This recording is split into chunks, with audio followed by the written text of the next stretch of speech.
Welcome to a new episode of Kingdom Inspiration News. I am your host, Gwen Goolsby Tillery, and I am so excited to be back.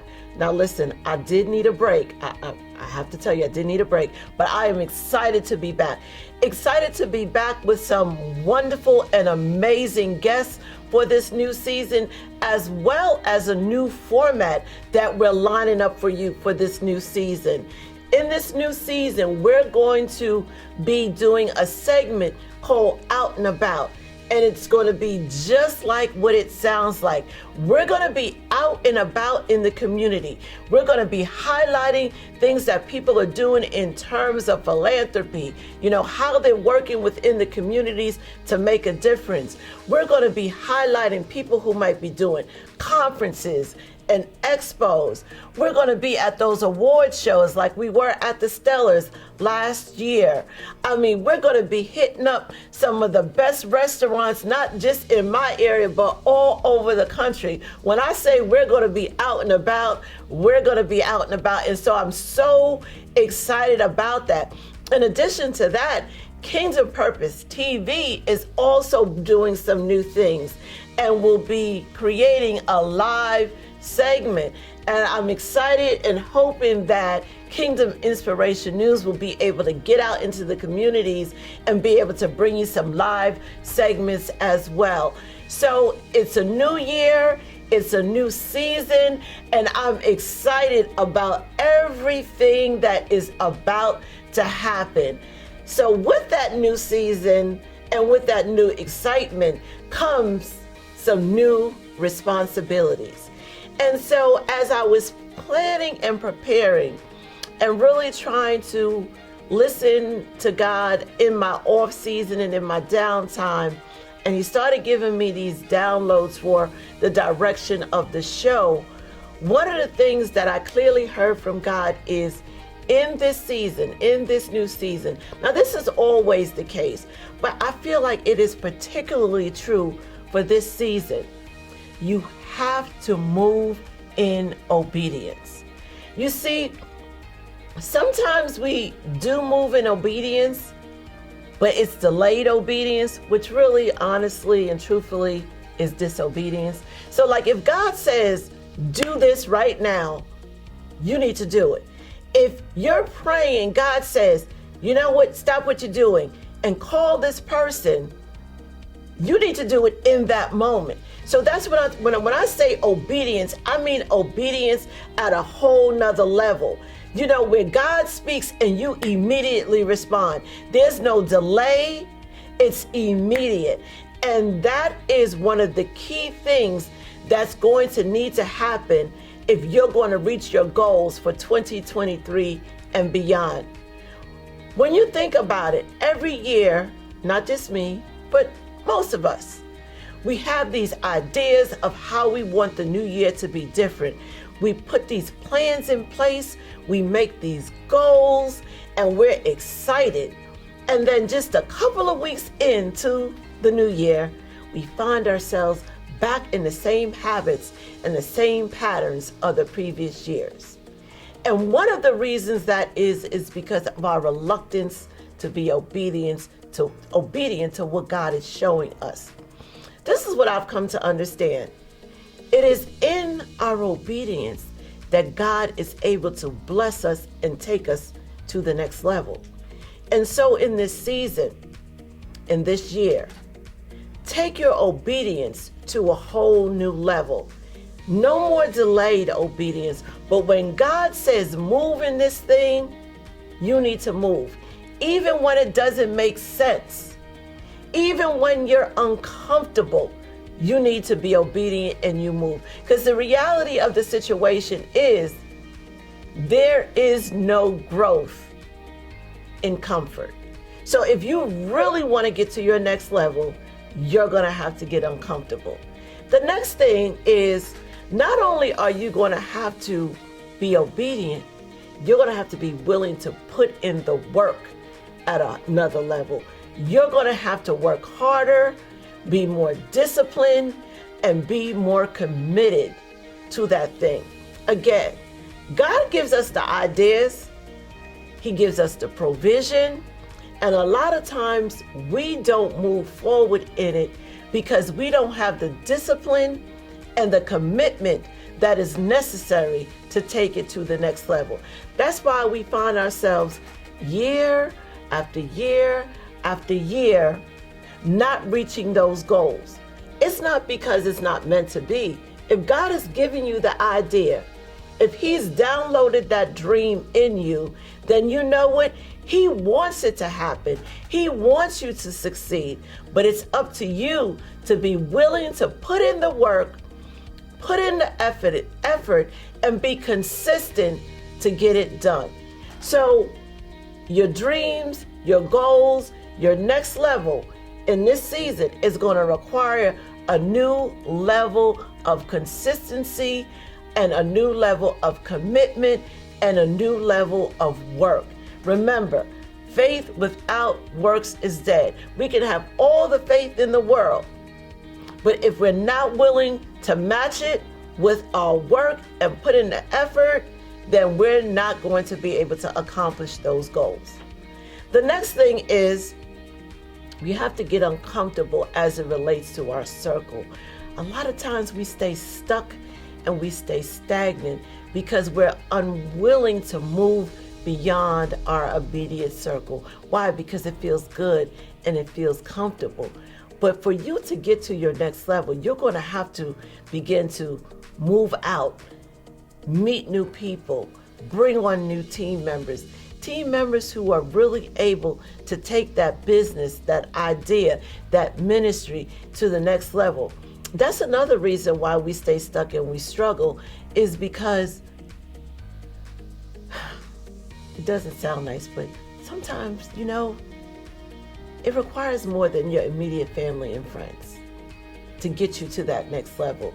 You have to be willing to try this new person, bring somebody new into the circle, because it's what's required to get to that next level. You can get so far with your family and your friends, but sometimes to get to that next level, you're going to have to be willing to get uncomfortable and bring in new people into your circle. And I know that can be uncomfortable. And what I suggest is you pray about it and you seek God and you ask for clarity as to who that is and what that should look like. But your next level will require that you also get uncomfortable as it relates to your current circle. So I just wanted to share that message with you as we're in 2023 and we're trying to accomplish our goals and get to that next level. I know that I am excited about 2023.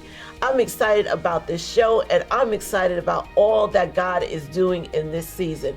And I truly believe that if we operate in those principles that I just shared with you, that we can all make 2023 one of the best years of our lives. As I said earlier, we have some amazing guests on this season. And the show is kicking off with this amazing woman, Ronalda Harris. When I tell you her story is unbelievable, and you can understand why part of the book's subtitle is But God. By the way, this is one of her t-shirts. Check out her website, which you'll be able to get during the show. Go pick up one of her shirts and you'll understand that you too have had some book God moments. Check out this interview. Tell us a little bit about yourself. Well, I am a mother of three. I have three beautiful children, Amanda, 25, Danielle, 19, and David, 17. I am an entrepreneur. I work in the mortgage industry, have been in the mortgage industry for over 20 years, and I also have a love for the medical field. I was a nurse for 10 years. So as I said, this is an amazing woman that I'm sitting next to right now. So you released the book in August, correct? Yes, yep, August of 2022. So what made you want to get this book out there and share your story? Well, in short, life. Life made me want to explain how things can be meant to harm you, but as long as you have a strong foundation with God, Jesus, your faith, you can overcome anything. It actually took my son, David, he encouraged me to write the book. He said, I hear all of these stories you tell me, Mom, in order to encourage us to move forward when we feel as though we're going through defeat.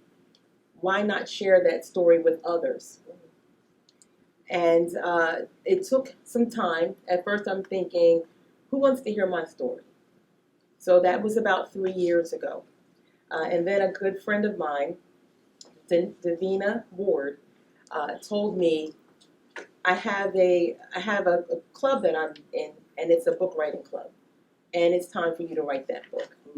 So at that time, I knew that it was just the Holy Spirit saying that this is time. And within, I would say, 6 months, I was able to put pen to paper. And for those of them who know me, I have a gift to gab. So, so it didn't take long for me to complete my book.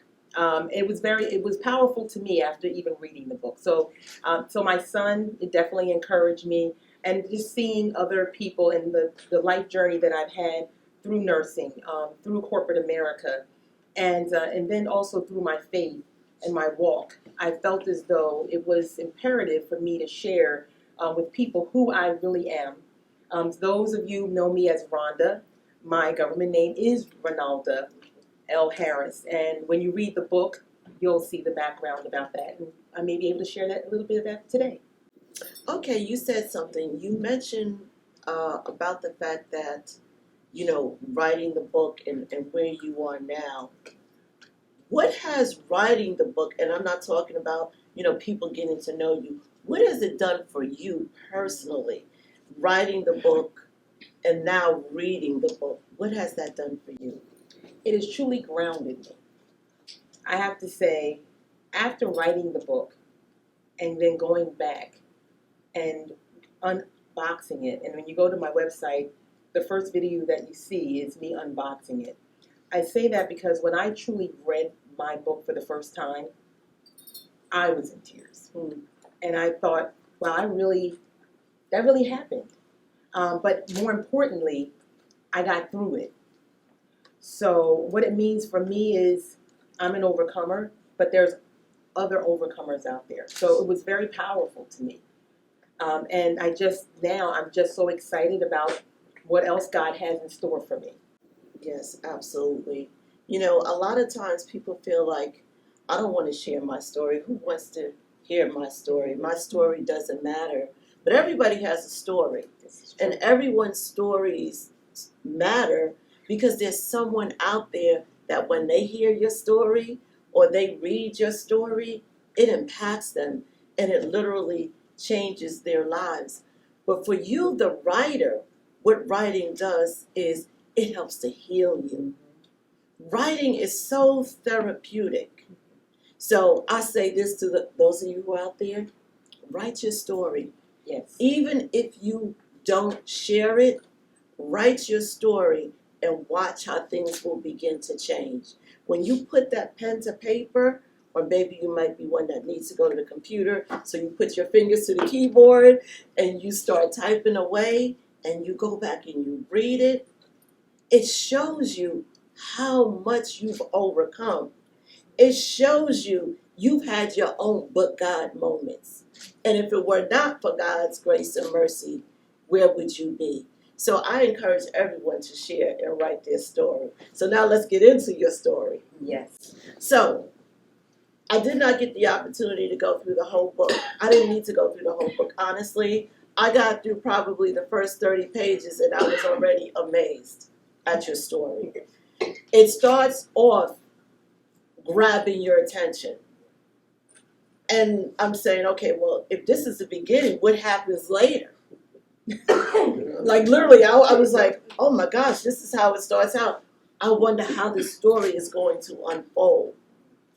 So let's start talking about your story. All right. So we start off in the beginning chapter, and we're gonna really do some deep diving into this book. I'm ready. It's what's in a name, but I don't want you to tell the whole story, Right. Because I want them to get the book. Yes. But what's in a name? What does that mean for you now? What is in a name? Well, what it means is at first I was always, and sorry, I do have some tissue here because I may shed a couple of tears. It still is very powerful for me. But I never really liked my name, Ronalda. I couldn't get a keychain. When I went to the class trip, everything I could get, but I could find Ronald though. Right. There was always, and that's another. I named my children names that were common, like Amanda, which is also my mother's name, and Danielle and David. They can always get a keychain. But more importantly, I really didn't like my name because I was named after my dad, and my dad's name is Ronald. So this is where it gets a little, yeah. So sorry, It's okay. when I was born with a defect. My legs were severely deformed, and I was blind. So after 6 months, my father, who was about 22, and I think my mom was 20, he said, I'm too young to have a deformed child. I can make another one. So at 6 months, he threw me out of the window from a 2-story building into a garbage can. But God, that day, the day before, it snowed. And it just so happened on that particular trash bin, and a lot of people are familiar with the trash bins. They're the big green ones, the metal ones that are outside of buildings. So my parents lived over top of a store, actually a pizza store in Philadelphia. And my mother was in another room, and she heard neighbors yelling outside, and she didn't understand what was going on. And when she saw him and didn't see me in the bassinet, she just screamed, my baby, and ran outside. So thank God there was snow on the trash can, and I fell into the snow.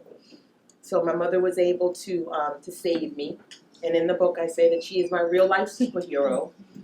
Not only did she save me from that, she also made the decision at 20 years old that this is not the marriage that I need to be in.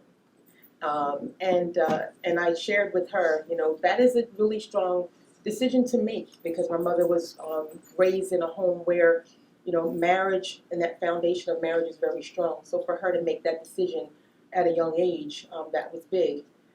So with that said, that name, it's funny, my name is Ronalda, but then my mom started calling me Rhonda. Where she got Rhonda from, I have no idea. Ronnie for short, Ronalda for short is Ronnie, but they used to call my dad Ronnie.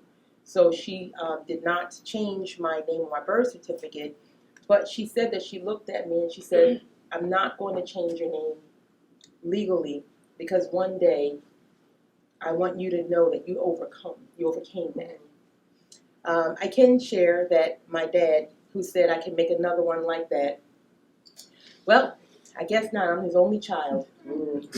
He never had any other children after me. My dad's still living today, and I forgive him. And when he looks at me, my relatives say, the ones who really, because my relationship with my father is estranged, but some of the relatives, they say, Cousin Rhonda, when Uncle Ronnie sees you, he's always saying, like, that's my daughter, that's my daughter. Like, why is he always so excited when he sees you? And I just said, one day just ask him. But today they can read about it. How about that? But also it's forgiving, That was something that not only my mother, my grandmother, shared with me. My father suffered with mental illness. And that was something that back then was not something that we spoke about. I do talk about that in my book. So a lot of people ask, like, did he go to jail? Did that happen? My mother actually left because she said she didn't want to go to jail for retaliating after throwing her child out the window. But nonetheless, I understood that he did receive some of the help that he needed. And during that time, as I mentioned, we were estranged for that period of time. So my name is, I proudly say my name is Ronalda Harris, and it was meant to harm me, but God saved me and made sure that that snow was there in the right position so I could be here to tell my story. Yes, amen, amen. And that's just that's just the beginning That's of just the the story. beginning. There are so many but God moments in your life. So you mentioned that you were born, and there were issues with your legs as well as your eyes. But we look at you now, and we see your eyes are beautiful and your legs look fine. So what was that process like? Was it a long process? Like, tell us a little bit about that. Yes, well, absolutely. It was a long process. My mother told me that she never took any pictures of me wearing my body brace. Aunts, cousins, uncles, they said we can't find any because my mother said that God is going to heal her from that. There's no reason for her to look back on that. It's already done. The process took 4 years, approximately 4 years for me to walk, so I never crawled. I had a full body brace, and my legs, to this day, I actually have, and some people would probably be surprised to hear this, I have a 50-degree curve. However, but God and Amanda Mitchell, who invested in grooming school, showed me how to walk with my special need, not a disability, she would say. Yes, and you share a story of the basketball. Yes. The basketball. We're not going to tell them about that because again, they're going to have to pick up the book. If you haven't read it, you're going to have to find out about the basketball. Yes. So you do talk about bullying early Yes. on in your life. And you talk about the fact that even though, you had your parents, you had your mom and your stepdad who became your dad, you still felt very much isolated and alone. And so at some point, as a result of that isolation that you were feeling, what happened? So during that time, as you mentioned, I did feel very isolated. So my parents were definitely protectors, but I was raised in a very strict household. So I lived in Philadelphia, I grew up in Philadelphia. My parents were the type of parents, don't come home and tell me that you got beat up. Come home and tell me that you defended yourself, stood up for yourself, because you'll probably be on punishment when you get home after you tell me the story. So I didn't share any stories. Now, because I didn't want to say that I was being bullied because I know my father. He grew up in West Philadelphia, and born and raised, just like Will Smith. And so bullying was not something that he was familiar with. He probably was the one who bullied back then when he was younger. But because that was very intimidating for me as a child, and so the balance between not so much even my mother, but from my grandmother, I looked at her as very timid, but she also was very strong. So I chose to be silent, but being silent, I allowed people to utilize my poise as weakness, and then I also was introduced to depression and anxiety as a small child, and that's another reason why. And I shared with you earlier, I also do fostering, and that's the reason why I do that, because there's children out there that do experience anxiety, they do experience bullying, and then they also do experience wanting to take their own life because they don't feel as though they have anyone to talk to. And like you said, I had both parents in the house. However, I didn't feel as though that they would understand me. I felt that though I would come across weak to them, or they would be disappointed in how I handled things. So I chose to go to church and think that I could resolve some of my anxiety and my fears in church, but not for anything. As a child, you couldn't bring that pastor with you. You couldn't bring that mother of the church with you to school. So you're, by yourself. So it was very tough for me. Yeah, it can be extremely tough as a child who's being bullied, and now bullying takes all different kinds of forms. It's social media, and as a result of it, like you said, you go into a place of depression and anxiety, and sometimes, unfortunately, to a place where you actually want to take your life. And I was talking with you earlier. I think one of the things about when you get to a place of suicidal ideation, it's a loss of hope. It's like you feel like nothing's going to change, nothing's going to get better, and you even believe that things would be better without you. So even Yes, and at 12 is when I really thought about, as you mentioned, thinking that it would probably be better if I wasn't here. I did not know until I was much older about my father throwing me out of the window. I did know that my mother and father divorced, and she said that he was not very nice to me, and she called it abusive. So that's why I said I didn't like my name. However, I needed help. My help was my teachers. So I had teachers where I would speak to them about what was going on with the bullying. I had one teacher that I actually mentioned in the book where she, after listening to my story, she turned me to poetry. And that's when I actually really started writing poetry and basically just getting my thoughts and feelings out. And it is very therapeutic. I share that in the book as well. With bullying and things of that nature, there's a lot that children go through. Parents really just need to ask the general questions. And if you know your child and you're looking in their eye and you say, well, how was your day at school? And they say, fine. And then they turn around and they go upstairs in their room. That's when you need to follow them. And then you need to just ask some of those pressing questions. I think that today, and I'm just sidebarring just a little bit about the bullying. Today, children have so much at their fingertips, such as devices and phones. Now, when I was a child, the phone was on the wall, and go so far, and the cord didn't go so far. Also, at 6 o'clock was dinner time. The phone didn't ring, whether it was a friend, a bill collector, my father. I would just think, like, please do not call after 6 because my father is not nice. If we're sitting down and he's eating with his family time. Even though I had opportunity to do that, but because my father was a big presence, I didn't want to say like, Dad, I'm getting bullied.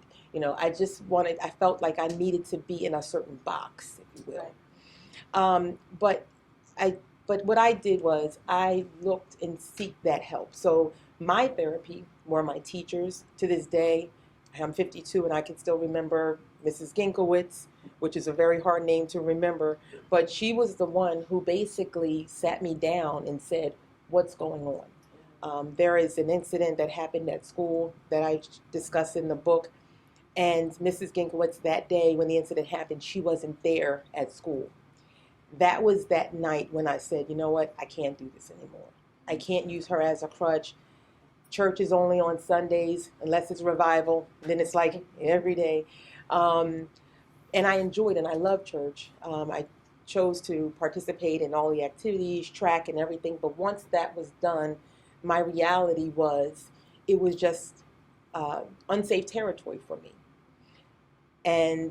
But as I went through that, and my sister actually was my angel when I almost completed that act. I started, but my sister saw me and she said, and you have to read the book. And she saw me and she saved me. But during that time, I was thinking about church, and we shared earlier. When you're in church, this is something kind of silly when they say God is in this place, God is in this room. They would say that all the time when I was in church. I actually really thought that was the only place God was. So when I was in church, because everybody was so nice, everyone was like, I'm going to pray for you, I'm going to pray for me. You had fellowship, you ate afterwards. We had like all day church, and then you're running around and you have all your friends there. So I just really thought that God was in the room. But then when I left church, I thought, like, now I'm in the wilderness. So I knew that when I spoke with that teacher, there's other people that I can speak with.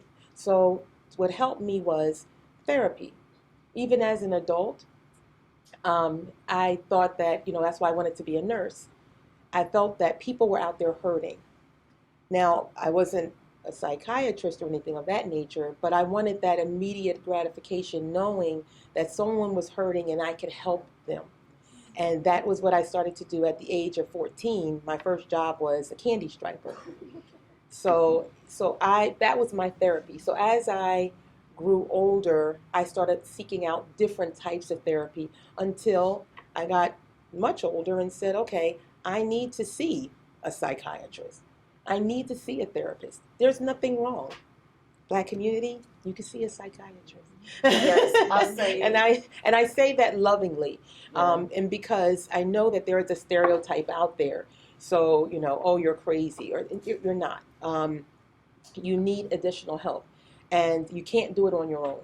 And at the end of the day, you, even though you have a strong foundation in the church and in the Word, you definitely need that balance. And I think that once I identified that balance and I knew what I liked to do, and I did more things that gave me peace, and like they say in church, that peace that passes all understanding, I understood it better, and I say this in my book, by and by, and then just removed all of those things that were hurtful. But that takes maturity.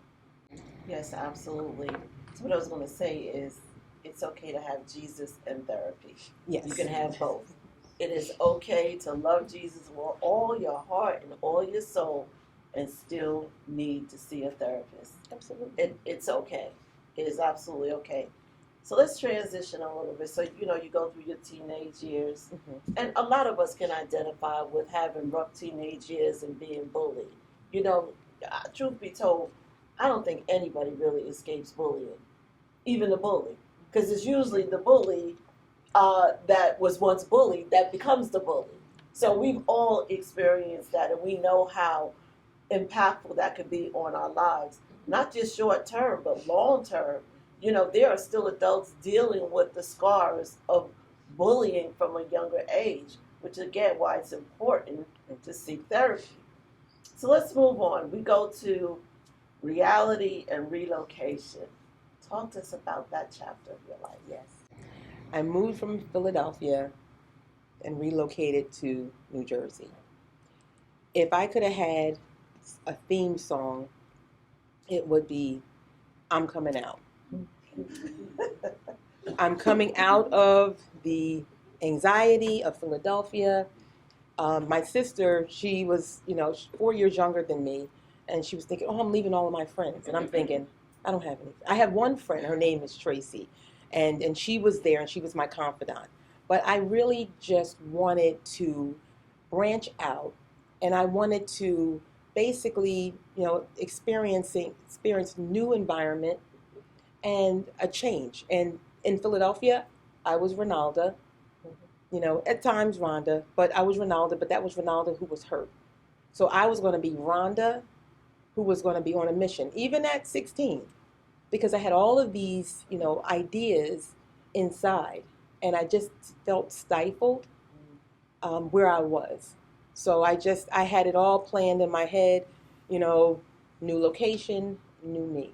And it definitely worked in my favor. Yeah, so I was 16, but my mother, I went to parochial school from kindergarten all the way up. So my mother liked the fact that it was very strict. So we moved to Philadelphia, but she wanted me to stay in the parochial school in New Jersey. I'm sorry, in Philadelphia. When I was in high school was actually a lot better than middle school, elementary and middle. The school I went to, you started in kindergarten and you didn't leave until 8th grade. Yeah, that was a lot. So when before I transitioned to Philadelphia, I made the move to high school. I went to Cardinal Dougherty High School, and I actually made a lot of friends there. I didn't have any issues with bullying. It was a predominantly Caucasian school, and actually I was pretty popular. I did experience in some instances some racism. I do discuss that in my book, and how I and my mother handle it. You'll have to read the book to see why this nice woman, Ronalda, who sits in front of you, was expelled. You got to read the book. But I can also thank my mother and my father for that too. But again, read the book. They didn't take any mess. But with that said, that helped me catapult into New Jersey. I did started becoming very active in sports and athletics, getting back to therapy. That was actually something where I excelled. I did excel when I was in Philadelphia. However, I wasn't able to share that with everyone. But now I was in Jersey. I met a lot of new friends. I was excelling in track, basketball. I made a name for myself. And in my mind, my parents are proud of me now. So now I feel a lot better about myself. And I am Rhonda. And so that's why I say that a lot of people didn't know, even my family members, quite honestly, didn't know that my real name is Ronalda, because I felt as though Ronalda was that weak person. And but like so by traveling to Jersey, identifying my new self, and then experiencing all of the great opportunities of high school, prom, things that I didn't think that I would be able to experience. Then I started to experience college, and that's when my first love was in the medical field, being a nurse. And before I truly experienced love, I was very dedicated. My father would tell anyone, that one right there, she's determined. If there's something that she wants to do, she's going to do it. So at that time, my goal was to become a nurse. During that time, as I shared earlier, with my situation with my back and my legs, I have scoliosis. I was not able to be successful in the field of nursing. Unfortunately, I had a back injury because I was so gung-ho on being a nurse. While I was in college, I received my certificate for a CNA. I became an LPN. I'm like, I want to be a nurse now. I don't want to wait the 4 years. I want to do it now. But by being a little anxious with that, I suffered an injury. And then after that, I found love. So, and I'm jumping a little, but during that time, I share that because when you experience things in your life that are disappointing, because that was a disappointment for me, I was looking for something um, to comfort me. That's not always the right thing. Right, right. Let me just say this. You say that something I realized, I had to realize for myself, because I have a similar story in that there were some things that I wasn't able to accomplish because of an injury. And it didn't hit me until probably 5 years later that the result of that injury, I was actually grieving.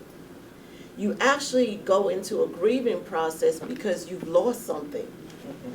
Whether, for me, it was my independence in terms of being able to drive or be able to get around as well as I used to, or being able to move. I have a significant neck injury, 5 levels in my neck, herniation and stenosis, so it has limited some of what I can do. And and then the thing about that is people look at you and they don't see it's that invisible thing.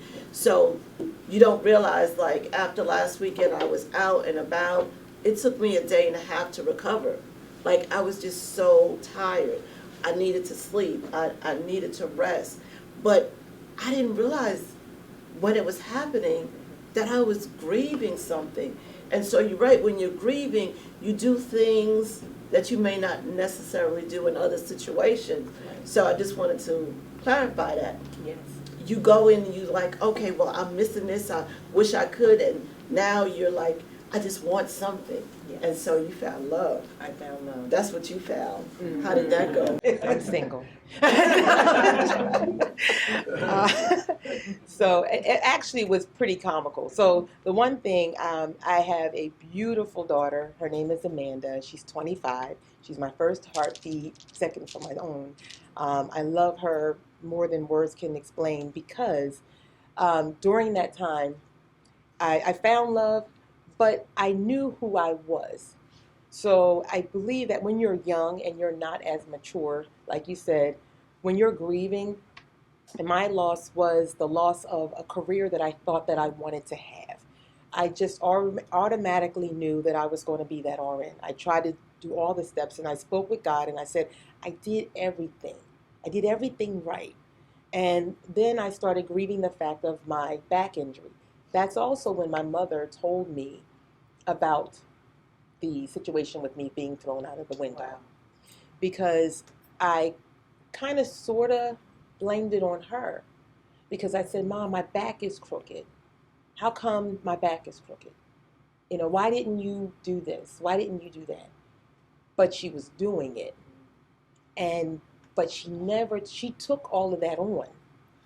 And she never told me how I even got to that point. But here I am as a child, I'm looking at her, and that actually affected our relationship somewhat. But that whole time, she could have, said, this is what your father did. But she took that on. So I was, as you said, I was grieving certain things, but we have, our bond today is tighter than ever before. But I appreciate the fact that she held that back. But sometimes I wish that she would have shared it, because I felt bad all of those years, Right. Blaming her for something that it was out of her control. If anything, she's the reason why I'm sitting here today. She saved my life. But with that said, I'm sorry, as I said, I can sometimes go Go ahead. But with that said, I wanted to try to fulfill that emptiness that I felt.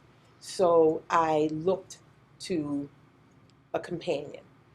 And and I was with this gentleman for 7 years. And let's just say I was young and he was young. And he still liked to rip and run, as they would say. And I would talk to my dad, because at that time I needed to speak with the man. And I felt confident in talking to my dad and saying, hey, he went out and he didn't come back.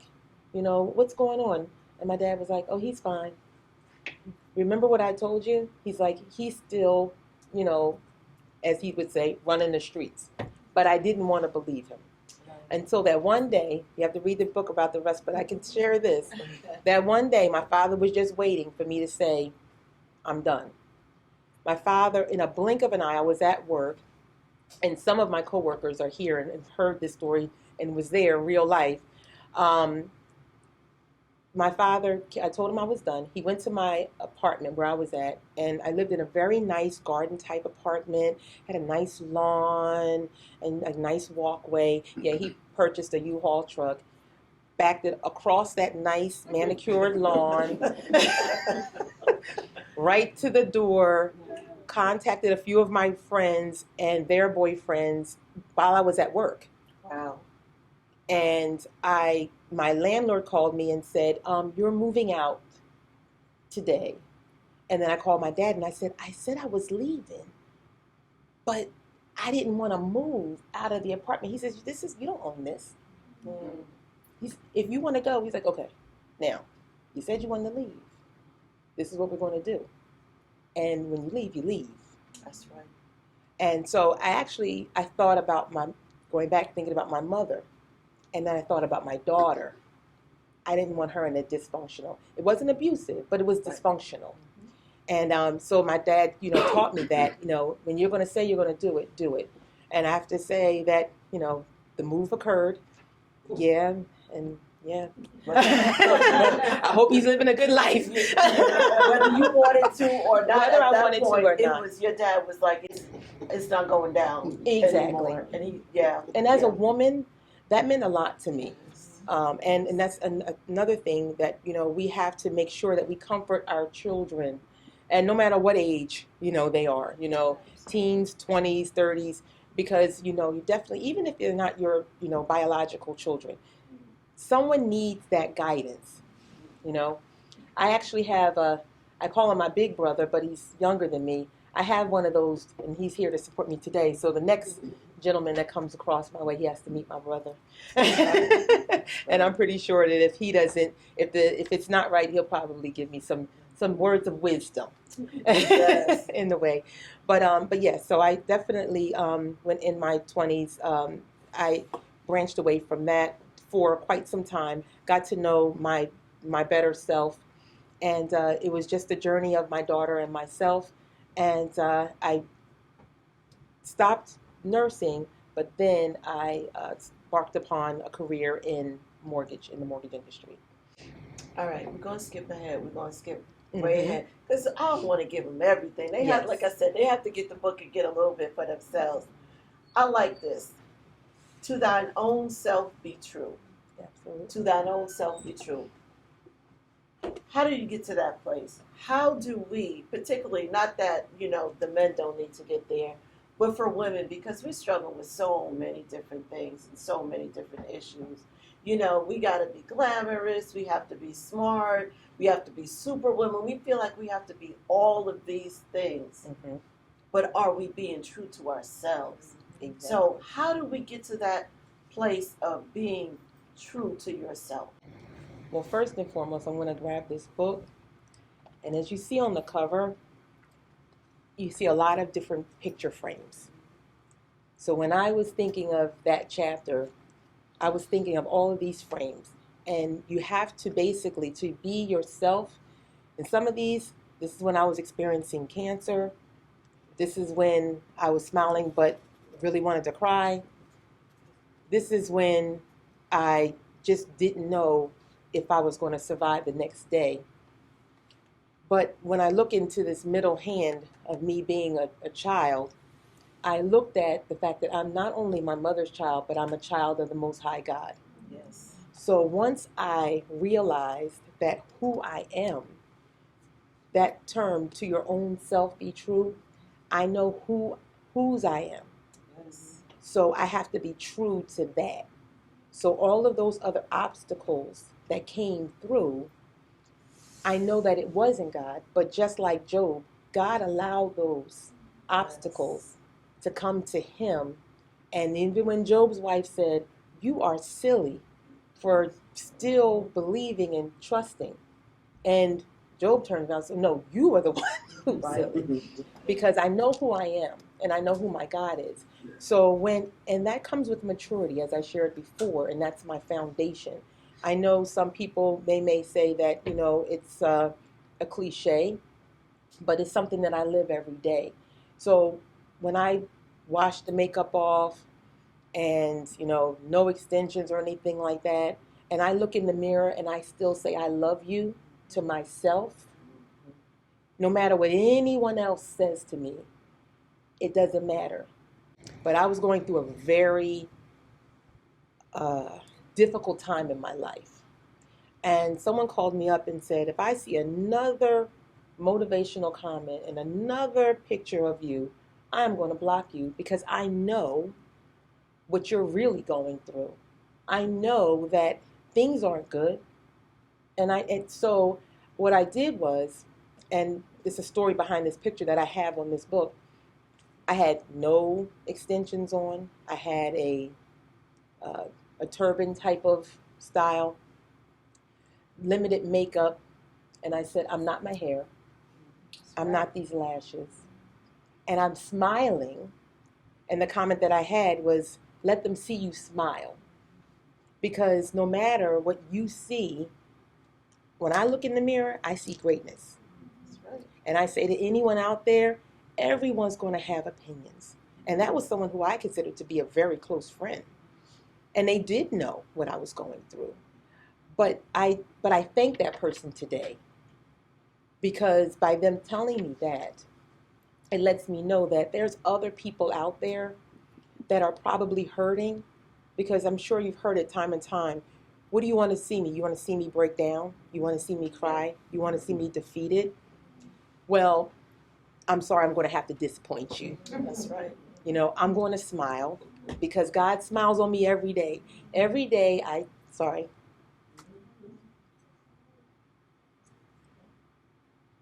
every day I open my eyes. First thing I say is, "Thank you, Jesus."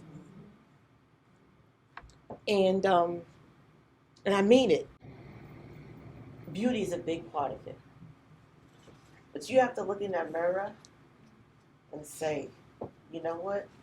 I'm beautiful. Yes. I am fearfully and wonderfully made. I am a child of God." You have to speak those things to yourself, because life is harsh. Yes. Life is harsh, but God is great. Yes, he is. God is great. No matter what comes your way, God will never disappoint.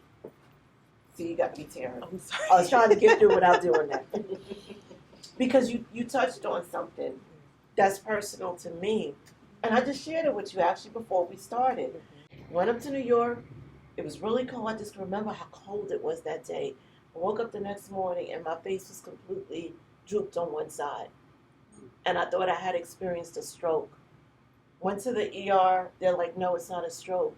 You're suffering from Bell's palsy. And I'm like, what? What is that? And they explained it to me. And they give me some medicine and send me home. And they tell me you'll probably be fine, in a couple of weeks. Well, it's been 5 years. And I'm still impacted by it. And although I wish that I still had my original smile, when I look in the mirror, I see this beauty, right, that I've never seen before. Because it's God. It's all day. So, yeah, I get it. We have to get to the point where, and I posted that this week, when you see yourself the way God sees you, you move differently. You live differently. You praise differently. You speak differently. Because God has created us for greatness. These tears are tears of joy. Amen. Yes. Those tears are tears of joy. Yes. Because of where God has brought us from. Because we can look in the mirror, despite the flaws, and be like, you know what? I'm beautiful. Yes, I am beautiful. God created this beautiful being, and I am that being. And so we have to get to the point where we are true to ourselves. Yes. There's nothing more freeing than that. To be your true and authentic self. And let me share this with you. So you got me started. When we become our true and authentic selves, it's when God can use us the most. When we decide that we are going to appreciate those oddities and those quirky things about us, that we go to the next level.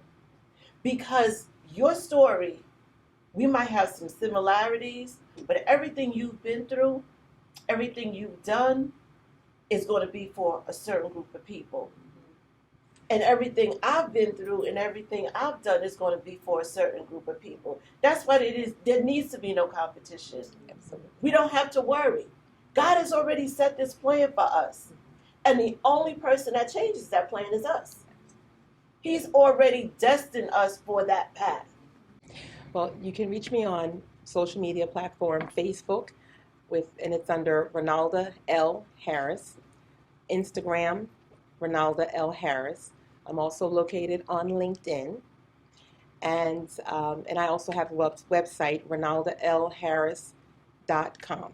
Claim your purpose fearlessly. Because in the beginning, it's you and God. Through it all, it's you and God. And at the end, we know it's you and God. When those distractions come, use that as fuel for your purpose. It was meant to harm me, but God, claiming your purpose fearlessly. Get the book. Like I said, she's only just shared a little bit of all of her but God moments. There are so many more in here. So make sure you go and get a copy of the book. Yes. Thank you again. And thank you for having me. My pleasure. Thank you for tuning in to this week's episode of Kingdom Inspiration News. Thank you to my guest, Ronalda L. Harris, for coming on and sharing your amazing testimony. For those of you who would like to purchase one of her t-shirts or her other products, including her books, please visit her website at www.ronaldaharris.com. Just want to say I'm so proud of her, because when I think of Rhonda, when I think of the book, when I think of everything, and that's just some of what Rhonda has been through, all I can think of is grace, and just her being a recipient and how we all are recipients of God's grace. Yeah, Rhonda, you did it. And I'm looking forward to this new season of your life, and I celebrate you. But God, and I know a lot of us out here have a but God testimony. And if you have not read the book, I suggest you please get the book. It was meant to harm me, but God. I just want to thank Rhonda for just persevering and nothing else, just showing strength and courage that no matter how insecure or how fearful you might be, that you can still get through anything. That with God, we can do all things because He is our strength. So Rhonda, I just speak nothing but great success. I'm excited to see more upcoming book signings and know that the best is yet to come. Love you. God bless. Bye.